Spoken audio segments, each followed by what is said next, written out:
জলবায়ু পরিবর্তনের প্রভাবে পাল্টে যাচ্ছে বৈশ্বিক আবহাওয়ার চালচিত্র। এর বাইরে নয় বাংলাদেশও। বিশেষ করে পাহাড়, নদী আর সাগর ঘেরা চট্টগ্রামে এবারে শীত মৌসুম ধরা দিয়েছে ভিন্ন রূপে। পৌষে নেই শীতের কাঁপন, তাপমাত্রাও আগের মৌসুমগুলোর তুলনায় খুব একটা কমেনি। ঋতুচরিত্র পাল্টে যাওয়ার প্রভাব পড়েছে ব্যবসা, কৃষি, স্বাস্থ্যসহ বিভিন্ন খাতে। কুয়াশার চাদর ফুঁড়ে সূর্যোদয়, হাড় কাঁপানো শীত অথবা শিশির ভেজা সকাল। শীতে প্রকৃতির রূপ সচরাচর এমন থাকলেও চট্টগ্রাম অঞ্চলে এবার চিত্র কিছুটা ভিন্ন। চলছে পৌষ মাস, অথচ এখনও চট্টগ্রামে তাপমাত্রা 20 ডিগ্রি সেলসিয়াসের উপরে। তেমন শীত না পড়ায় গরম কাপড়ের বাজারও এবার মন্দা। 2-4 দিন শীত পড়ছে, এখন তো শীতও নাই, বেচা কিনা নেই। এখন আমাদের টাকা পয়সা সব বলক হয়ে গেছে। দেখা যাচ্ছে প্রথম শুরুতে শীতটা কম দেখা যাচ্ছে, বেচা বিক্রিও কম। কোনো শীত পড়ে না, মাল যায় না, এই গোটাউনে মাল ফইরা রয়েছে। প্রভাব পড়ছে সাগরেও।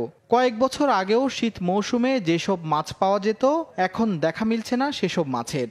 আগের থেকে তুলনায় মাছটা বর্তমানে অনেক কম। মনে করেন আগে ছিল আপনার 100 ভাগের, এখন বর্তমানে 20 ভাগও না। আগে যে পরিমাণে মাছ ধরতো, আমরা তো আগে মাছের জালে এখানে মাছ সব জালের সাথে বেড়াই নিয়ে আসতাম। বিশেষজ্ঞরা বলছেন, জলবায়ু পরিবর্তনের কারণে বদলে যাচ্ছে বাংলাদেশের ঋতুচক্র। ইতিমধ্যে যার নেতিবাচক প্রভাব পড়তে শুরু করেছে ব্যবসা, কৃষি, স্বাস্থ্যসহ সব ক্ষেত্রে।